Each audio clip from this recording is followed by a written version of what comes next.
Hi, this is the Xperia 5 Mark V and I'll show you how to change screen recorder sound settings on this device.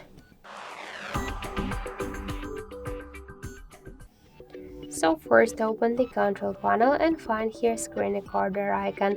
Hold it for a while and before start your recording you'll see here record audio switcher. Just click on the switcher to activate the audio settings, and now we could select here to use the device audio, so sounds from your device such as music or ringtones. We could also use the microphone to comment something, and we could use the device audio and microphone together.